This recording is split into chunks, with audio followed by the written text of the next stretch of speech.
Hello viewers, আশা করি সবাই ভালো আছেন, সুস্থ আছেন। আজকের ভিডিওতে দেখাবো কিভাবে শর্টসের উপরে থাম্বনেল দিতে হয় সেটা দেখাবো।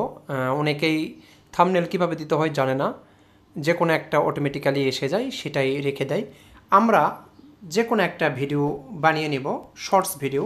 আমি একটা বানিয়ে রেখেছি জাস্ট ভিডিও ছোট করার জন্য। এটা একটা 55 সেকেন্ডের ভিডিও বানিয়ে রেখেছি। আমি দেখাচ্ছি। আমি মূলত এতটুকু বা কোনো একটা অংশ আমি এটুকু শুনিয়ে দিই। এইটুকু হচ্ছে ইন্ট্রো ভিডিওর। পাসওয়ার্ড ভুলে গেছেন, পুনরুদ্ধার করতে পারছেন না, তাহলে ভিডিওটি আপনার জন্য। তো এইটুকু আমি যতটুকুই হোক, আমার এই যে এই লেখাটা আমি যেইটা ভিডিওর থাম্বনেল হিসাবে রাখতে চাই সেইটাকে আমি এখানে লিখব। এখানে আমি লেখার জন্য কি করব, লেখার জন্য আমি এই যে এখানে যাব, এখানে গিয়ে টেক্সটে যাব, টেক্সটে গিয়ে এখানে আমি লিখতে পারবো। হ্যাঁ, ঠিক আছে। তাহলে আমি এটা লিখলাম, একটু উপরে দিব, আর তার নিচে আর একটা বাংলাও দিতে চাচ্ছি। তাহলে এই যে এইরকম একটা দিব। এখান থেকে ফন্ট সিলেক্ট করতে পারবেন, আপনার নিজের মতো করে ফন্ট এখান থেকে দিয়ে আপনি থাম্বনেলটা বানিয়ে নিলেন। এতটুকু আমি যে কোনো একটা জায়গা এতটুকু আমি থাম্বনেল নিলাম। এটা ছোট করলেও আর একটু ছোটো করলেও সমস্যা নেই, আপনার নিজের মতো করে একটা জায়গা নিয়ে নেবেন। নিয়ে নিলাম এবং তারপরে আমি এটা সেভ দিয়ে দিব। আমার এই ভিডিওটি বানানো আছে, সেভ দিলাম না।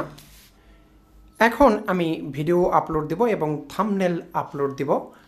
তো আমরা চলে যাব এই ক্ষেত্রে ইউটিউবে গিয়ে আমি এরকম প্লাস আইকনে ক্লিক করব এবং আমার বানানো 55 সেকেন্ডের ভিডিওটি, এইটা পাসওয়ার্ড ভুলে গেছেন, পুনরুদ্ধার করতে পারছেন না, তাহলে ভিডিওটি আপনার জন্য। এইটা আমি নেক্সট দিব।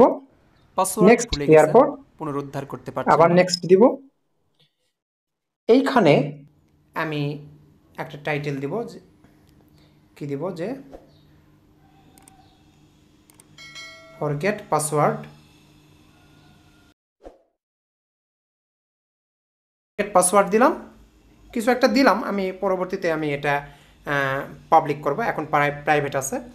তারপর এখানে দেখতে পাচ্ছেন মূল বিষয়, এখানে একটা আইকন দেখতে পাচ্ছেন, এই আইকনে ক্লিক করব, পেন্সিল আইকন। এখানে ক্লিক করার পর এখানে অনেকগুলো, দেখুন এখানে অনেকগুলো থাম্বনেল আছে, অনেকগুলো থাম্বনেল। কিন্তু আমি যেটা বানিয়েছি শুরুর দিকে লিখেছি, এই যে দেখুন এই দুটা, এখান থেকে আমি এইটা আমি সিলেক্ট করব, এইটা বা এইটা সিলেক্ট করব, করে তারপর আমি আপলোড দিব। আমি এখন ডান দিব। এইটাই থাম্বনেল হিসাবে সেট হবে। আমি আপলোড দেই, তারপর দেখাবো। এটা আমরা ইউটিউব স্টুডিওতে যাব, গেলে আমরা এখান থেকে দেখতে পাবো। শর্টসে যাই, এই যে দেখুন এখানে শো করেছে, দেখুন